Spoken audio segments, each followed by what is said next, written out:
ವೀಕ್ಷಕರೇ ನಮಸ್ಕಾರ. ಐತಿಹಾಸಿಕ ಸಾಧನೆ ಮಾಡುವ ಅದೃಷ್ಟ ಮತ್ತು ಅವಕಾಶ ಎಲ್ಲ ನಾಯಕರಿಗೂ ಸಿಗುವುದಿಲ್ಲ, ಎಲ್ಲ ಆಟಗಾರರಿಗೂ ಕೂಡ ಸಿಗುವುದಿಲ್ಲ. ಆದರೆ ಇಂಥ ಒಂದು ಅವಕಾಶ ಪಡೆದಂತ ಅದೃಷ್ಟವಂತ ನಾಯಕ ಯಾರು ಅಂದ್ರೆ ಅದು RCB ತಂಡದ ಯುವ ಆಟಗಾರ ಹಾಗೂ ನಾಯಕರಾಗಿರ್ತಕ್ಕಂಥ ರಜತ್ ಪಟಿದಾರ್. ಇಂಥ ಒಂದು ಅದೃಷ್ಟ ಮತ್ತು ಅವಕಾಶವನ್ನು ಸದ್ಬಳಕೆಯಾಗಿ ಮಾಡಿಕೊಂಡ ಯುವ ನಾಯಕ ಕೂಡ ರಜತ್ ಅವರೇ ಆಗಿದ್ದಾರೆ. ಯಾಕಂದ್ರೆ 18 ವರ್ಷಗಳ ಬಳಿಕ RCB ಪ್ರಶಸ್ತಿಯನ್ನು ಎತ್ತಿ ಹಿಡಿಯುವ ಮೂಲಕ ಕನ್ನಡಿಗರ, ಅದರಲ್ಲೂ ವಿಶೇಷವಾಗಿ RCB ಅಭಿಮಾನಿಗಳ ಖುಷಿಯನ್ನು ಇಮ್ಮಡಿಯಾಗುವಂತೆ ಮಾಡಿದೆ.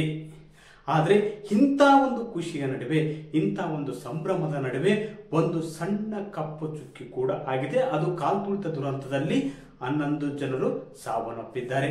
ಇದು ಎಲ್ಲದರ ಹೊರತಾಗಿ RCB 18 ವರ್ಷಗಳ ಬಳಿಕ ಪ್ರಶಸ್ತಿ ಗೆದ್ದಿರುವುದು ತುಂಬಾ ಖುಷಿಯ ವಿಚಾರ. ಇಲ್ಲಿ ನಾನು ಹೇಳುವುದಕ್ಕೆ ಹೊರಟಿದ್ದು ಏನಪ್ಪಾ ಅಂದ್ರೆ, RCB ತಂಡವನ್ನು ಘಟಾನುಘಟಿ ನಾಯಕರು 18 ವರ್ಷಗಳಲ್ಲಿ ಘಟಾನುಘಟಿ ಪ್ಲೇಯರ್ಗಳು ತಂಡವನ್ನು ಮುನ್ನಡೆಸಿದ್ದಾರೆ. ಆದರೆ ಎಲ್ಲಾ ಘಟಾನುಘಟಿ ನಾಯಕರಿಗೆ ಪ್ರಶಸ್ತಿ ಗೆಲ್ಲಲು ಸಾಧ್ಯವಾಗಿಲ್ಲ.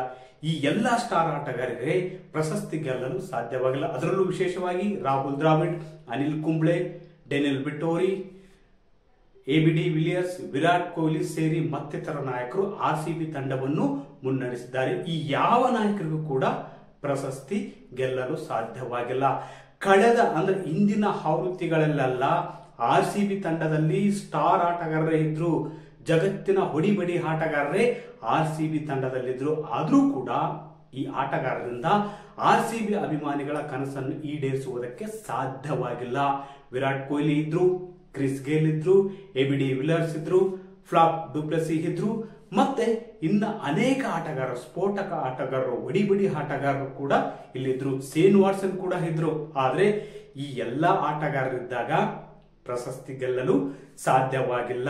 ಈ ಬಾರಿಯ ತಂಡದಲ್ಲಿ ಅಂದ್ರೆ 2025ರ ಆವೃತ್ತಿಯ ತಂಡದಲ್ಲಿ ಅಂದ್ರೆ RCB ತಂಡದಲ್ಲಿ ವಿರಾಟ್ ಕೊಹ್ಲಿ ಹೊರತುಪಡಿಸಿದ್ರೆ ಬೇರೆ ಯಾವ ಸ್ಟಾರ್ ಆಟಗಾರರು ಇಲ್ಲ.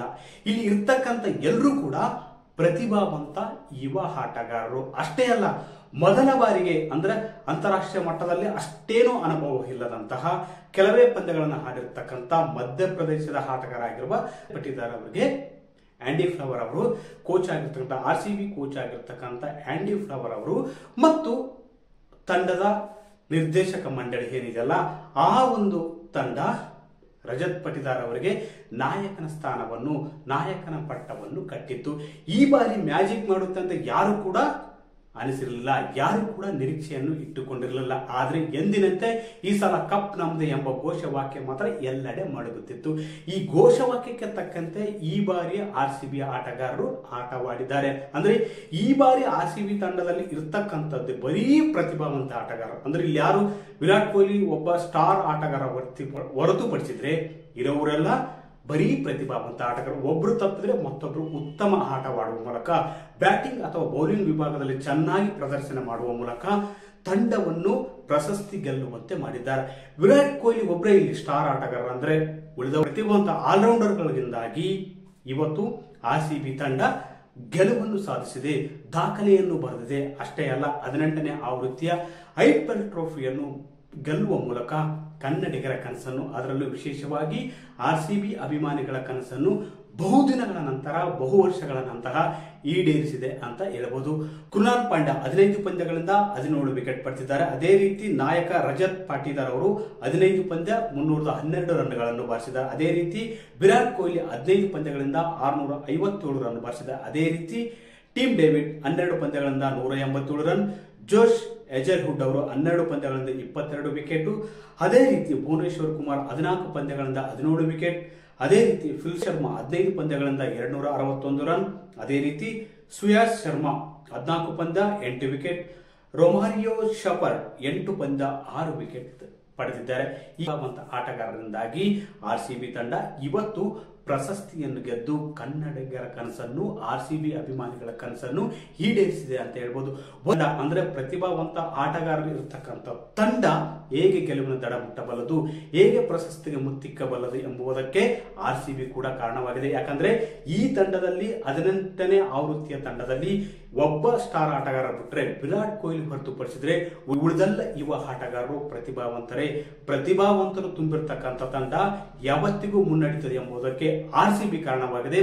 ಅದೇ ರೀತಿ ಕಳೆದ ಬಾರಿ ಪ್ರಶಸ್ತಿ ಗೆದ್ದಿದ್ದಂತಹ ಗುಜರಾತ್ ಟೈಟನ್ಸ್ ಕೂಡ ಪ್ರತಿಭಾವಂತರಿಂದ ಕೂಡಿದ ತಂಡವಾಗಿತ್ತು. ಈ ಬಾರಿ ಕೂಡ ಗುಜರಾತ್ ಟೈಟನ್ಸ್ ಅತ್ಯುತ್ತಮ ಪ್ರದರ್ಶನವನ್ನೇ ನೀಡಿದೆ. ಯಾಕಂದ್ರೆ ಅಲ್ಲಿ ಕೂಡ ಸ್ಟಾರ್ ಆಟಗಾರರ ಸಂಖ್ಯೆ ಕಡಿಮೆ ಇದೆ.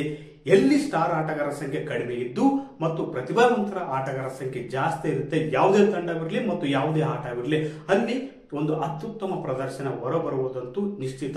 ಯಾಕಂದ್ರೆ ಸ್ಟಾರ್ ಆಟಗಾರರು ಕೈ ಕೊಟ್ರೆ ಅಲ್ಲಿ ಆಡುವುದಕ್ಕೆ ಯಾರೂ ಇರುವುದಿಲ್ಲ. ಬಹುತೇಕ ಸ್ಟಾರ್ ಆಟಗಾರರು ತುಂಬಿರ್ತಕ್ಕಂಥ ತಂಡ ಬಹುತೇಕ ವೈಫಲ್ಯವನ್ನೇ ಅನುಭವಿಸಿದೆ. ಯಾಕಂದ್ರೆ ಆಡುವವರು ಅಲ್ಲೆಲ್ಲೋ ಒಬ್ರು ಅಂದ್ರೆ ಸ್ಟಾರ್ ಆಟಗಾರರು ತಮ್ಮ ಸ್ಟಾರ್ಗೆ ತಕ್ಕಂತೆ ಬಹುತೇಕರು ಆಟವಾಡುವುದಿಲ್ಲ.